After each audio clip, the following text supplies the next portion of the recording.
Art of Raising Human listeners, you are in for a treat today. This is probably one of the interviews that Sara and I have been most excited about in 2024. And we are so pumped to be able to spend some time talking with Dr. Laura Markham. Dr. Laura Markham is one of the mentors, one of the big names and movers in the field of parenting. She mentored us early on when our kids were little, when we were scared. Are we messing up our kids?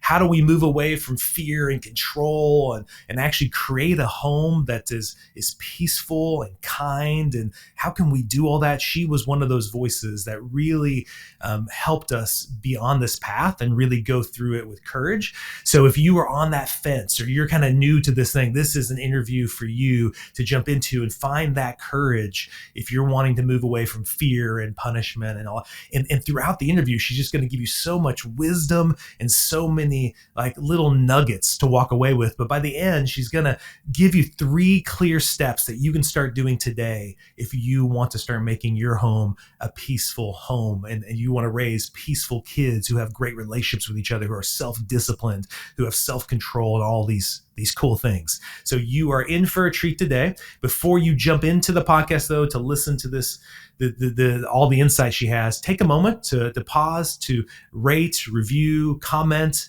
Definitely let us know how you feel about this episode and how it's helped you or encouraged you in any way. We'd love to get all that feedback and be able to send that to Dr. Markham to let her know. So without any more delay, let's jump into that interview with Dr. Laura Markham.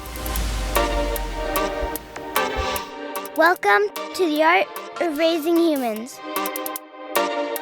The Art of Raising Humans is a podcast designed to support, equip, and encourage parents on how to create long-lasting, deeply connected relationships with their kids that's free from fear and shame. Come join us on the journey.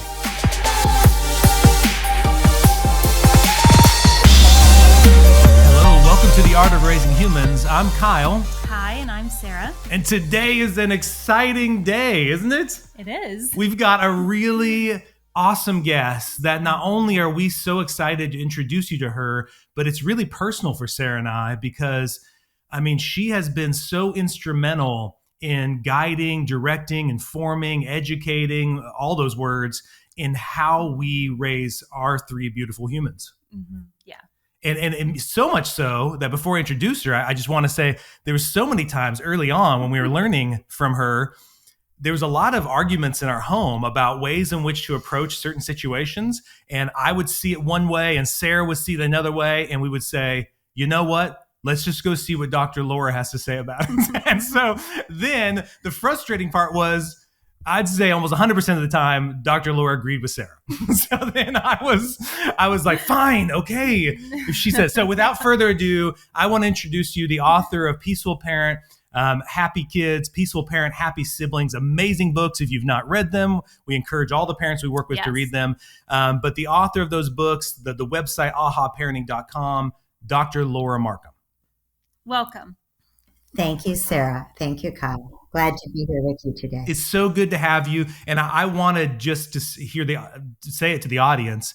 Just, we see so much fruit come from the methods that you taught us. And we found you when our kids were at a very early age. And at that time, we had already been changing a lot of our parenting methods. We had very much said, hey, we're not going to spank. We're not going to do timeouts. We think fear isn't good for our kids. But we still lacked a lot of tools. And there was still a lot of fear in us, Laura, about what is this gonna do? If we raise our kids this way. You get all the warnings that, oh man, if you're not gonna punish your kids, they're gonna grow up to be terrible humans. And they're, just that flip to permissive and it's gonna be horrible. And so there's a piece of us who we hadn't been down this road already. So, each step you're thinking, okay, this is gonna be okay, right? This is gonna be okay, right? And so I'm sure you probably hear that a lot. And especially in today's culture, Laura, you're aware that there's a lot of stuff on social media about gentle parenting and peaceful parenting and these things being, raising kids who are enabled and entitled and all that stuff. So I just wanted to hear your thought because it really was your voice that gave us confidence to go, you know what, this is the best thing we can do for our kids. So how do you typically, when people bring up those concerns, how do you respond to those? Well, I think you're right when you say parents have a lot of fear, right? Parents want to do the best job they can, and it's such a hard job, right? And Yeah. you don't know how your kid's going to turn out when they're 3 or 4 or 5, and you're trying to be the best parent you can be, right? And teach them what you think they need to know. But when we look at the research about what's going to happen, what we learn is that kids do better when they feel safe.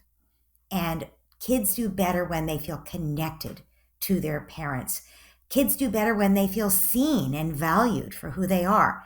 So the kind of parenting that I teach and that you teach, which we call peaceful parenting, Yeah. it's really, to me, that's about peace in your own heart and Yeah. the connections in your home. But it could just as easily be called conscious parenting because we try to be aware of what we're doing. It could just as easily be called connected parenting because it's all about the relationship you have with your child. Yeah.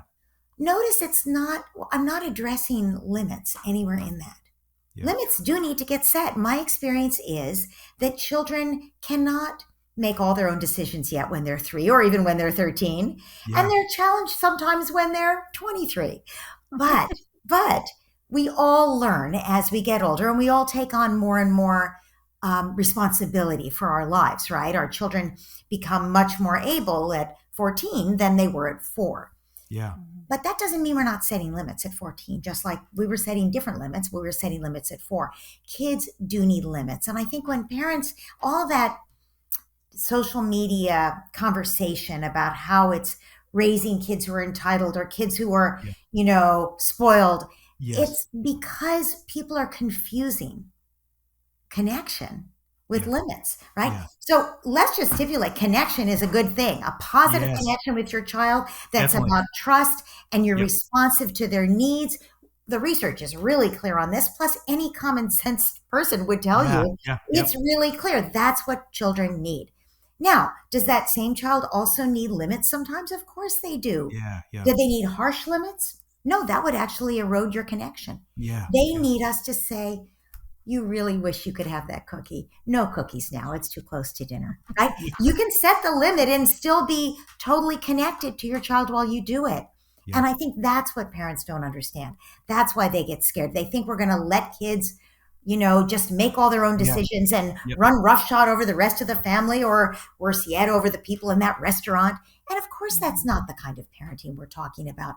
We're talking about what the research shows works, which is meeting kids' needs, not giving them everything they want, meeting their needs. And those needs are for emotional connection and emotional support, as well as they are for physical food and sleep and hugs. Yeah. Well, and Laura, I know, I'm curious, where did you get your confidence to parent this way? Because obviously I just talked about how we had never seen any models. We kept going, do we know any families doing this? Do we know any families doing this? And so I wonder, how did you grow in your confidence as a parent to take this risk and to not do what was the norm when you were raising your kids, which would have been typical kind of more fear-based control techniques? Well, I was uniquely lucky that I was getting a PhD in psychology and I was very interested in children. I didn't yet have children. As I was finishing my classwork, I was pregnant with my son, who was my oldest. Yeah. So I was lucky in that I was reading everything I could get my hands on. Yeah. And the research was pretty clear. There had been decades of research that showed that spanking children was really bad for them. It made them feel unsafe. It made them not trust the parent. It made their brain develop differently because it meant that the amygdala and the alarm system had to be online all the time, guarding the child. Yeah. And as a result, fewer resources from the brain, from the body, that went to the nervous system, fewer resources were going into the prefrontal cortex, the executive functions. More resources were going into the amygdala and the alarm system. So, it was pretty clear to me that obviously that punishment with physical means didn't work. But what about other kinds of punishment? And the more I read, the more it became clear that any kind of harshness would erode the relationship with the child. And that, again, decades worth of research showed that it was all about the connection with the child. When the child was connected, we're all born looking for that connection, right? Yes. Yep. And when the child feels connected to the parent, when the child trusts the parent to be there for them, to see them, soothe them when they need it, accept their big feelings even when they're inconvenient, when that relationship exists, the child feels safe and the child will try as well as they can to cooperate. Now, they can't always. Sometimes their big feelings overwhelm them and they don't have a fully developed prefrontal cortex. It's still under construction. But the research was so clear that when my son was born, I was like, okay, I'm parenting this way. And by the way, that's not how I was parented. Yes. I was absolutely slapped across the face. I was spanked with a hairbrush. Right. Me too. Yep, Me too. yep. Got it. Yes. And I was certainly, not a lot, any negative feeling was not allowed. Yes. So it's not that I was raised that way, but I remembered what it was like to be a child and be raised with harshness. And I had read all these studies and I was committed to trying to do something different. Yeah. And to looking at my own fear. You mentioned parents are afraid. Yeah. I really, when I became afraid, so I remember very distinctly with my son when he was maybe 3 and we had gotten him for his birthday one of those plastic big clunky cars from Yes. Toys R Us. Oh, yes. You could get in and it was Of just a little car. Awesome. Yes. Yeah. And his cousin came to visit. And his cousin only lived a couple of blocks away. So it wasn't, that he was from out of town or something, but he came to visit and the car was a new thing. And of course, Eli wanted to show everybody his car. And Ethan, the cousin, was like, I want to drive the car. Of course, they're both 3 years old. Yeah. And I was like, Eli, could we give your cousin a turn with the car? And Eli was like, no, that's my car. Absolutely not. Yeah. And I had never encountered this. He'd never been that attached to something. Yep. And Ethan's mother, my sister-in-law, said, well, if you want your child to learn to share, obviously you need to haul him out of the car. I mean, she didn't use the word haul, to be fair. Yes. The strategy was that I was a terrible mother. Yes. I wasn't yet Dr. Laura. So, she was just like, I'm just your sister-in-law. And clearly I'm messing up big time. And she was saying, if you want your kid to learn to share, you're going to have to force him to do this. And I was not going to get into haul my kid out of the car. But I also thought it was really unfair to the cousin. And I remember okay, well, do I use force in this instance? What do I do? I ended up not forcing him to share it, but putting it away, putting it into the garage and shutting the door. Because I didn't know what to do. But I started to really think about, okay, what do you do when, you're forced, should you use force, to make him be giving? Yeah. One of my favorite questions to ask, I have a couple, but one I want to ask you is, since you're on the other side of this, there's a lot of parents who their kids, even we're in the middle of it, but the kids are 3, 4, 5, and they're trying to think, is this going to really work out? Right. And they're in the middle of those huge feelings. And you get I had that feeling when I was a young parent of younger kids, thinking, is this really going to work out?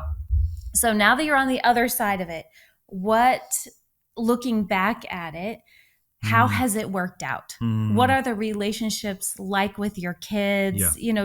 Just sort of when you've answered that question a long time ago for us, but I want our audience to hear it because it was something that has been a lighthouse or an anchor for me in the midst of sometimes wondering about that. It's been something that your words have been something I've hung on to. So can you share that? So I think it's helpful to other people. Well, there are so many different criteria on which we would say, how did that kid turn out? Exactly. And I am very proud of both of my kids. And they are on the other side of it. My son got out of law school and got a job as a lawyer, and my daughter, who's 28, just published her first book. So they're definitely on the other side of that. What I would say is, parents often have said things like, well, clearly you're not, and they're assuming, there's an assumption there about you're not setting limits enough. Clearly, your kids are not going to have any self-discipline. And what I observed is my kids have more self-discipline than most kids because it's self-discipline. Yes. It's Yeah. not the Yeah. discipline from Yeah. outside. Yeah. And because what we've learned about the way the brain develops is that the prefrontal cortex has to overrule the Yeah. limbic system, the emotional brain, Yeah. over and over again. You know, the Mhm. kid, the kid's like, I want that second cupcake. I want to blow off my homework and just go, do whatever. Yeah. Yeah. Yeah. I want to, when they were teenagers, I want to try that marijuana that someone's Yeah. offering me Yeah. and see Yeah. what Yeah. it's like, Yeah. you know. Yeah. But if there's something they want more, Yeah. they're not going to do that. And they will build the neural wiring to overrule the limbic system. Yeah. So Yeah. my son's like, you know what? I don't want to get kicked off the soccer team. That's Yeah. much more important to me than trying that marijuana. Yeah. Yeah. My daughter's like, well, I actually really I don't want to do that homework. That seems Yeah. really boring to me, that particular homework. But I have a good relationship with that teacher. I Yeah. know my parents would be disappointed if I'm just blowing off my homework. Yeah. And I'm the kind of person who does Yes. my homework Yes. first. Because she had learned that over and over again. Yeah. Not by my being harsh to make them do Yeah. things, but by my saying, oh, I hear you, right, as a second grader. Yeah, I hear you. It doesn't sound fun to do that Yeah. homework. And how can we make it bearable? Because you're going to have homework to do for a while here. So let's find Yeah. ways to make it work. Yeah. Because my kids were not homeschooled like your kids. Yes. So, Yeah. Yeah. Yeah. so how can you, and the best thing I can say about homework is it helps them learn to sit down and do an unpleasant task. That's the only good Yes, reason for you're homework right. in my book. Right. Yes. Yeah. Yes. But anyway, they learn to do it because instead of making it a negative, Yeah. I found ways to make the choice for them to make the choice so that Yes. they were Yep. choosing, I Yeah. want this piece of cake, but I want my health more. I want to, I'm sort of interested in that marijuana someone's offering me, but I want to be Yeah. on the soccer Yes. team more and I Yeah. might get caught, Mm. like I don't, and also I don't want to face my parents knowing I've made that Yeah. choice. So the Yeah. higher value Yeah. that wins Yeah. out there, right? Yeah. It is building the neural muscles, but Yeah. it's the neural connections Yeah. to override the limbic system, the emotions. So they Yeah. build in self-discipline. There's a lot of research showing that this is what happens. If all of the disciplines from outside, the kids are not building that neural wiring. When Yeah. they're Yes. making the choice for the higher value they want, then they're building the neural wiring. So my kids, as I say, my daughter is 28 and she just published a Yeah. book. It's sort of an unusual thing for a 28-year-old. Yeah. But Yeah. Yeah. that took an enormous amount of self-discipline. I can tell you Sure. watching Of her. course. Yeah. Yeah. And I don't usually brag about my kids, Yeah. but Yeah. Yeah. but since you're asking, my son is in law school, he, Yeah. it's like they both have been very good students. They both really applied themselves. They both Yeah. had great self-discipline. But that's because people have always said to me, "Oh, they won't have any Yeah. self-discipline because I you know. don't, I know. right?" But I Yeah. also Because want you to don't. say Yeah. that's not what I'm most proud of. What Yeah. I'm most proud of is who they are as human beings. Yeah. And throughout their schooling, I would get these unsolicited notes from teachers. I still remember one that I got when my son was in maybe 7th grade and maybe 6th grade, same school. So, and the teacher said, I just want to tell you, totally unsolicited. It wasn't part of the report card or anything. It was Yeah. in maybe October, November, in the new school year. And she said, your son is so thoughtful and so helpful to the other kids in the class. He always pays attention. He tries to make my life easier. But he also is so kind to the other kids. He gets along with everybody. And he's just a delight in the school community. Yes. And Yes. I thought, yes, that's what we're really Yeah. going for, right? That's what Yeah. we want. Mhm. And my daughter got similar kinds of notes Sure. Sure. throughout Yeah. her Yeah. Yeah. schooling. And I Yeah. think they're all going to have different personalities, Yeah. right? Some of them are going to be more shy. He's actually more shy than she is. Yeah. Some of them are going to be more outgoing, but they're all, if they don't feel threatened by the world, they have Yeah. the opportunity to learn empathy and compassion. And if they've been treated with empathy and compassion, that's how they treat other people.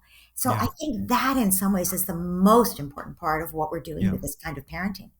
Well, I love that, Laura. It makes me think of one of the things that we're most proud of is this kind of parenting, because of the self-discipline, the self-control, the ability where they understand how to get up to the prefrontal cortex and regulate those, is you see more freedom. And what I mean by freedom is when they see options, they're able to choose what is best in that moment, not just be impulsive and just choose whatever is most shiny or most exciting, but they're actually able to be thoughtful about their decisions. And I remember one of the things that really gave me confidence after getting to spend time with you was I was at Panera, and Brennan was probably like 5 at the time. And I got this free cookie. It was a big cookie at Panera, and I wasn't going to eat it. And I said, "Hey, Brennan, you can have that cookie." And Brennan said, would you cut it in half so I can give the other half to Abby? And I was like, oh, okay. Like, I never would have done that with my siblings. I would have just eaten the cookie and rubbed it in their face and I got the cookie. Because the cookie would have been like this representation of love, that my dad loved me and I got the special thing and you didn't, right? And so not only did I cut it, I didn't cut it great. It wasn't perfectly half, but he ate the smaller side and said, I want to give the bigger one to Abby. And I was just sitting there looking at this going like, what is happening? Like, why is he doing this?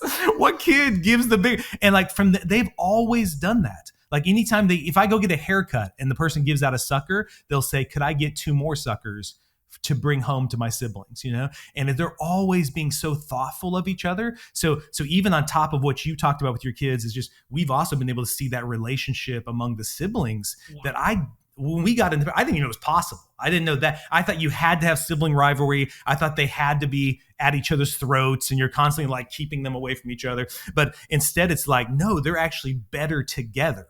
Whereas to a lot of parents, it's like worse when they're all together because there's more conflict that's never been resolved. So I just thought that was a really great fruit of what you teach as well. And that's part of your book, Peaceful Parent, Happy Siblings, is I really started to see this dream that you presented in that book was like becoming reality. I love hearing those stories. That's the most, the best thing about the work that you do and that I do is being able to hear from parents. I didn't think this would work in my family, but I tried it and I can't believe it. And I hear that so much that I know that the people who are listening to your podcast are trying these things a little bit at a time and they're seeing the results. Mm-hmm. Yeah. Yeah. I do feel like, you take a step as a parent, like, okay, I'm going to drop this stuff. I'm going to try to pick up this stuff. And the whole time you care so much about your children and you're trying so hard, you love them and it's not going to be perfect, but I love hearing, like I said, I like hearing your story and I like hearing, because as anything in life, when you're in the middle of grad school and you're exhausted, and it's nice to hear from people who said, don't worry, you can do this. It's going to be worth it. Yeah. Keep going, keep going in the moments that are hard. Yeah. And I know one moment that was hard for us, our oldest daughter is a big feeling kid, and I love that about her. And it also presented the challenge to me as a parent where I would doubt. I think, okay, I'm empathizing. Yeah. I'm, she looked just like you, Markham, when she was doing it. She'd be like, that's exactly what Dr. Laura would say to do, so right? I would do this stuff, but in the middle of it, when it's been 30 minutes and there's this huge breakdown going on and all these big feelings. And sometimes I would think, is this going to change? Yeah. And so when you're in the middle of that, what did you say to I don't know if you had a child like that, but what do you say to parents or what are some, cause I feel like that's something we do hear a lot from parents when they have those big feelings. Yeah. What if I've tried everything? I've given a hug, I've empathized. Yeah. Then it's the big feelings continue. It just Why seems are the big feelings continue? It almost seemed like Abby, Laura would like be eating up the empathy and be like, just like, and more, instead of the feeling dissipating, it seemed like the feeling continued to increase. So we're in a different part now and we're past it, but I would love to hear your voice and your thoughts. What encouragement do you give to parents or thoughts to in those moments, being in the middle of the big feelings and it feels like it's never going to change? It's fantastic. Yeah. So there are 2 important points about this. Yeah. One is, what's wrong with the big feelings? Every human is different. We're all on a continuum, right? We're not trying to get rid of feelings. Yeah. We are trying to make sure that our relationship with feelings is healthy. Because if we're stuffing those feelings, then we're going to need to self-medicate when we get older. Yeah. Which is why people drink, do drugs, eat, unhealthy ways, Yeah. right? Yeah. Shop, there's all kinds of unhealthy habits Sure. that we self-medicate with, right? Yep. So when we don't allow feelings and we stuff those feelings, we're setting up an unhealthy relationship with the feelings. We're telling our kid, your feelings are either they're dangerous. That's what I was told. Feelings are dangerous. Yeah. Like you don't have those feelings. Those are bad. Yeah. Or you'll get hit if you have those feelings, or at least if you Sure. express them. Exactly. Yeah. But also, we sometimes tell kids your feelings, you're just too much. You're just too much. And the kid gets the message that they are too much to be loved, that their authentic self, which feels this anguish that their friend moved away, or this disappointment that they can't have the same birthday party someone else had that cost a ton of money or whatever. Whatever the feeling is, they feel these big feelings. Yeah. And we sometimes as parents are like, what's all the drama about? Like, get Yeah. over it, kid. And we give them the message that they're too much. Yeah. And they try to tamp it down. They try to stuff it down. And again, end up self-medicating. So no parent wants to give their child, to make their child stuff their feelings so that they end up self-medicating. No parent wants that. Yep. But we don't know that's what we're doing when we give that message. So that's the most important message I would give parents is, okay, so your kid's got big feelings. Your job is not to get rid of the feelings. That's not the job. The job is to make sure they have a healthy relationship with their feelings, which is it's okay to have those feelings. It's normal to have those feelings. No, you cannot act out when you have the feelings. You can't throw that thing across the room at your brother because you're mad at him. And yes, it's true. You're really disappointed that you couldn't have that birthday, but you're not allowed to scream and shout at your family about it. I'm happy to, not I'm happy, but I'm right here to listen to your feelings. And you're not going to make the whole family miserable at dinner because you're disappointed you didn't get the birthday party you wanted, right? So we find a balance between, we absolutely show up for their feelings. We show up for the disappointing times. We show up for the anguish when the friend moves away. We show up for the anger at the brother. And we help her figure out what she wants to say to her brother that she's so angry at him about. And we set the limits that we need to. You can't throw things. You can't, have a tantrum. And if you're going to have a tantrum because you didn't get the toy you want and you're 4 years old, we're going to take you out of the store and into the car, whatever. So we set limits around the acting out, but we absolutely accept the behavior. And we a lot of times when kids have big feelings, they don't want to be hugged. If they do want to be hugged, we're right there with the hug because we know it's not a reflection on us. And we know they're not going to be doing this when they're 20. They have a not fully developed prefrontal cortex. Right. And it is completely normal for children to get overwhelmed by their big feelings. And frankly, if you and I were devastated about something, hopefully we wouldn't be throwing something across the room. But we might have some big feelings sometimes, and we would want someone to understand and not to tell us we were a bad person. Totally. So that's my frame of the big feelings. The reassurance to the parent is, first of all, your kid will not act like this forever. Secondly, when we ask children to stuff their feelings, when we say those are bad feelings, go away, you're too much, you got to get this under control. When we ask kids to stuff their feelings, what happens is, well, I use the metaphor of the emotional backpack. The feelings go in the emotional backpack, right? But any massage therapist will tell you the backpack is the body. There's no real backpack, right? It's the body. And the subconscious is the body. Things we know now, all the trauma work that people have done in the last couple of decades, we know that trauma is stored in the body.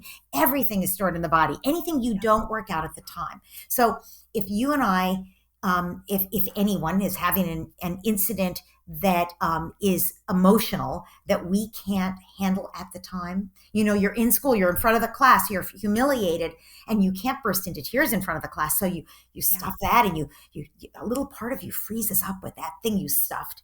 And maybe you go home and you trust your parents to let it out in front of your parents and to tell them and to cry, and then it's gone. It's not stored in your body. But maybe you don't.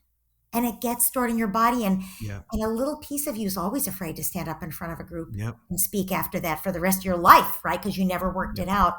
So the problem with stuffing things is it can make your body sick. That's one thing. It can limit your ability to realize your potential in life. That's another thing.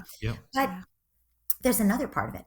Things that are in your emotional backpack or your subconscious are no longer under conscious control. Yeah. Yep. So if you have a child, if you start parenting this way and all of a sudden your child feels free and safe with you and free to show you all those big emotions. Yeah. And I've had so many parents tell me they started parenting this way and the 4-year-old would come home from preschool and be stomping around the house. And then when the parent would say, okay, I'm right here, would you like a hug? And they would burst into tears and cry for half an hour. And the parent would, like, after 3 days of this, would be, reaching out to me and saying, how long is this going to go on? Is this like every day for the rest of their life? They're going to cry for half an hour after school? Norm? Yes. And my answer is no, absolutely not.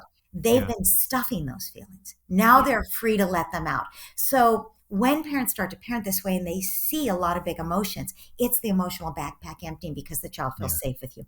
And just be there, accept the emotions, tell them that was a lot of crying. Those were some big feelings. It's okay. I got you. You can always show me what you're feeling no matter what. And what will happen is that might be a half an hour for 3 days in a row or even 2 weeks in a row, but it's going to start being 20 minutes. It's going to start being 10 minutes. It's going to start being every other day instead of every day. And then it's going to be once a month. And you know what? If you have a highly sensitive child, even once the backpack's empty, they're going to come home from school and cry, certainly every few weeks because of something that happened. But they'll be free to cry at that moment. And they're not bringing the past into it. They're not locking things up in their body that they need to release. So even the kid with the big feelings, if you've parented, conventionally for the first 6 years of their life, they might have to do a lot more crying, but they will get past that. And then the crying will ease. And they'll always have big feelings, but that's an indicator. I love, Sarah, that you said you love that your daughter has big feelings. That's who she is. I have a daughter with big feelings too. My daughter is one of the most socially skilled people I know now. I know. Right? And so it's the hypersensitivity that produces those big feelings. But that sensitivity makes them natural leaders too. Yeah. And that's exactly what I'm finding. And I mean, I'm sorry, but, no, you're good. But I remember when I would just lean into it. I'd lean into her big feelings and tell her, I'm here. I can handle it. I can handle your big feelings. And she would have the really, really big feelings, but there'd come this point where she'd sort of, my word for it is kind of melt. Mm-hmm. She just finally you could feel where the feeling had finally gotten out and she just kind of melt into me. Yes. And I was a great stuffer as a kid. I mean, just the most skilled stuffer. And to know that I was giving her that, I kind of felt like, oh, my feelings aren't acceptable, or they're going to be overwhelming. So I'll just keep them all tucked in here. Yeah. And to give her something where it's like, it's okay. I can be with you in those big feelings. You don't have to be alone in your big feelings. I can hold them with you. I can handle it. And to see her be able to just get that out, be able to move forward and almost just release those. It was so rewarding to me as the parent, even in the midst of sometimes feeling kind of worried that this was going to never change. But it did change, you know? Yeah. And to know that wasn't going to be carried on and on and on for years and stuffed in, in her backpack for decades of time was just something that I loved as a parent to be able to do and experience that with her. Well, and the thing I'll add to it is the thing I noticed too, since Sara was naturally so much better at empathy than I was, like in my home, crying was not something you showed a lot of. It definitely was like those negative emotions. You wanted to get yelling was used quite a bit.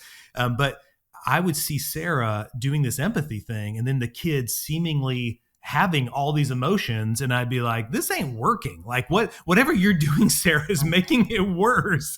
And then what hit me one day, I went and saw this movie. And it was a movie with a bunch of my guy friends. And it was some kind of military movie and stuff. And at the end of the movie, we're talking, oh, it was good. We liked it, But there was some parts of it that did touch me, but didn't make me cry or anything. And then as I'm driving home, I call Sara up and Sara says, how was the movie? And like the way she said it, like I just started bawling. And I started being like, I'm thinking like, is this what she does to the kids? Is this like she makes this like safe place that I can just, and like all of a sudden there was feelings I didn't even know I had about the movie because there wasn't a space to share it. The guys weren't, even though they were asking, how'd you like the movie? It wasn't like the same. And the way she said it unleashed it to where it may have just been stuck in my body and me not even be aware of how that movie affected me until she'd asked me. So I want for all our listeners to also understand that as you're doing this style of parenting and you learn more how to lean into empathy and you're asking questions with an open hand and giving space for them to really like share it with you, you are going to see some bigger feelings because like you said, now not only they feel safe, but they feel like there's an invitation and acceptance to say, please, I want you to share that with me, whereas in my childhood, that typically wasn't asked, we're either it was not wanted or we're just too busy to ever have those conversations. So I just want to point that out that so many times the way she talks or the way you talk, it brings up these emotions in me of just like, I can tell them what I'm feeling, and that's what we want our kids to have for a lifetime is a place where they know that person is receptive and open to those feelings, big or small, whatever they are. What a beautiful story. And, I think since we were most of us raised without this kind of understanding that feelings are okay. There's nothing wrong with our feelings. They're part of what makes us human. We can love ourselves through them. We can tolerate big feelings. We can use them after we calm down in our decision making. We can learn from them. They're part of a rich human life, right? Yeah. And we don't have to act on them. I think that's a critical thing that we learn as we change our relationship with feelings. We're not driven by what's in our subconscious. We're driven by our prefrontal cortex making decisions about what we value based on what the emotions are, right? But because we weren't most of us raised that way, I think your experience with the movie, most of us carry those feelings around. We don't have a safe place we don't even have the relationship with ourselves that allows us to do it. So what I love about this kind of parenting is not only do we give our kids that safe place to notice their feelings, which means they're growing from those feelings even as children, but we're also helping them to develop a relationship with themselves where they're saying, it's okay to have these feelings. So no matter what, when I'm 16 and I have a big feeling and I'm not with my parents, I'm off at, whatever, I can take care of me. I'm thinking about each of our kids being like you with that movie. Yeah. And I've got some tears in there, but I can actually process them, whether I'm a boy or a girl. I mean, because I'm sure boys at 16 are not going to be showing their guy friends any of these feelings. Yeah, I know. But if they've been raised this way, then it's safe for them to take care of themselves too. Yeah. Now, could I ask you, Laura, to do something as we're wrapping up? If there's a lot of listeners who listen to our podcast obviously know what peaceful parenting is and how we teach about it. There's probably going to be a lot of new people who are just being introduced to it. So if you could, they're like, what is this? What does it mean to be a peaceful parent or to be a conscious parent or all those different terms we're using to describe it? How would you sum it up and how would you say they could start today to actively start being that type of parent? Great. So there are only 3 ideas that they need to get their head around. There's lots of helpful tools, but the 3 big ideas are really simple. The first idea is it's all about your relationship with the child. It's not a set of strategies, it's a relationship. That's the most important thing. And if you're doing things that support that relationship, keep doing them. If you're doing things that erode the relationship, you need to step back and say, is that really necessary to do that thing? You thought it was to teach a lesson, but maybe, that's not actually the best way to teach the lesson. And maybe you're teaching some inadvertent lessons, right? So it's all about the relationship. That's number 1. Number 2, your kid is trying to do their best. Yeah. What they need from you is not control. The research is very clear that control does not help kids. They certainly don't need control through punishment or control through bribes. They need coaching. What's going to help your kid to be their best is functioning as their coach. That means their coach with their emotions, which we've talked a little about that, but also their coach who says, no, that's not how we do this. We don't throw the thing at your brother, no, we're not going to eat the cookie. So you're absolutely guiding your child. you're doing that from the first idea, which is connection. So you're starting with connection, and then you're guiding, coaching, right, as opposed to controlling. Notice that to do those things, you have to be sort of calm. You can't be like being driven by your own anger. You know, no, don't do that. How could you hit your brother, right? And you also can't be driven by your fear. Like, oh no, if I don't step in right now and teach this kid a big lesson, he's going to grow up to be, no, he's not going to, calm down. You can't make your best decisions when your prefrontal cortex is offline. So we have to regulate our own emotions so that we're parenting from a place of from the heart, from love and compassion, not from our fears, right? So that's the third big idea is all about self-regulation. And it there's a lot of tools under each of those. Sure, of course. You can't self-regulate unless your own cup is full, right? You can't give your kids patience unless you're taking care of you, as a for instance, right? There's a lot of tools to strengthen your connection with your child, depending on how old they are, one-on-one time with each kid. If you've got a big family, that's hard, but you have to do some of that or you won't have the relationship you want. So, you have to accept the feelings. That's part of the connection, right? But it's also part of the coaching. So there's a lot of tools underneath those three big ideas. But really, if you just think in terms of connection, coaching, and self-regulation, you got it. I know that's the basics. And so I already mentioned at the beginning, but for all our listeners, there's so many great ways to find out what you teach. Obviously the books are phenomenal. So, look up Peaceful Parent, Happy Kids, and then Peaceful Parent, Happy Siblings. Her website, ahaparenting.com. I mean, I'm telling you, Sara and I, even today, if there's times where we're like, man, what's the best way? Like, we go in and we just get that extra support to see. And Laura, you've written about almost every topic. Like if they write in biting, there's like 10 articles on kids who biting other people.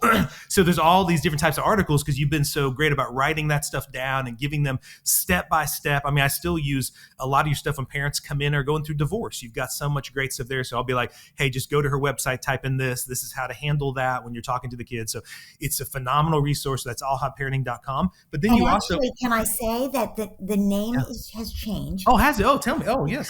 Because people were always confused. Well, is it Peaceful Parent, Happy Kids? So what's this aha parenting? Aha parenting, they would say. And I'd be like, aha moments. And they're like, right? So I finally changed aha parenting to Peaceful Parent, Happy Kids. It's all Peaceful Parent, Happy Kids. There you go. Got it. Great. Okay. So go there. And then there's also your community. Like you've got a fantastic community where people all the time are signing up to get to learn from you and to get your teachings, right? So how did they do that? So there's a free newsletter. It goes out to 125,000 parents and it's completely free. It's every Thursday, and it has articles about a range of things. There are always 4 articles that, at different ages. Some of it is about your own self-regulation. Some is how to coach your child if they're biting or tantrums or whatever.